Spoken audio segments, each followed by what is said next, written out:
So on today's task, it says state whether the angles are congruent or supplementary. All right, and it's talking about angle A and E. A and E. So I'm going to go to my congruent and supplementary graph up here. And which one do I have A and E circled together? Congruent. Congruent. So your number one should be what? Congruent. Okay?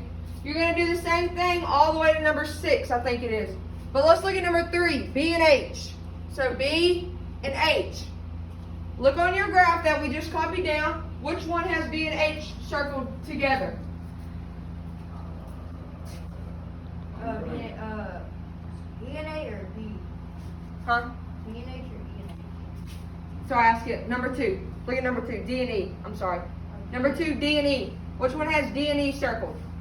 Alternate interior. Congruent, right? Congruent. Which is also, which one? Alternate interior. Alternate interior, right. Okay. We good? So you're just going to go through the list, okay? You don't have to put just congruent or supplementary. You can pick any of these as well.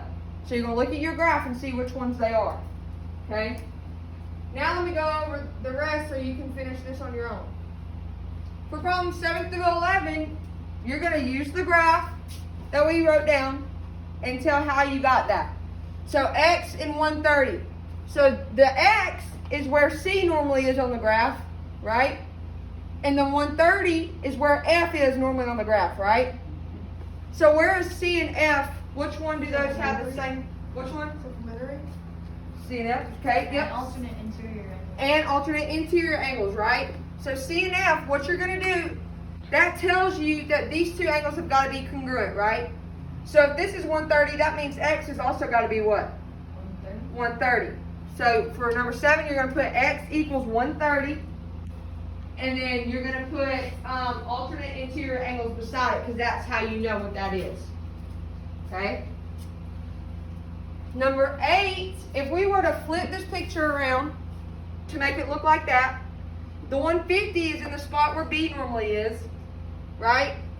And the 2X is where G normally is. So is there anywhere where B and G are both circled? Alternate exterior angles. Alternate exterior angles. So what you're going to do your work, we know that those have got to be equal, right? So I'm going to have 150 equals 2X. What do I do to get X by itself? Divide. Divide by 2. Divide by 2. So 75 equals X. So that would be your answer here for number 8. Okay? Because we know alternate exterior angles are congruent, so we can set those equal to each other. Okay? Now let's look at, you're going to do the same thing for 9, 10, and 11. Okay? You're going to solve those. For 12 through 18, what you're going to do is you're going to use what we know. So for measure of angle X, this is 70 degrees, right? Because it tells you right here, 70 degrees. Okay? Alright, if it wants you to find the measure of angle A, we know that these two angles are going to be supplementary. Okay? Remember, supplementary's got to equal 180. Right? So we're going to have A plus 70 equals 180. And you're going to solve it like an equation. Okay? Then, so you can go ahead and plug in whatever answer you get for A, which will be 110, because if you subtract 70 from both sides, 180 minus 70 is 110.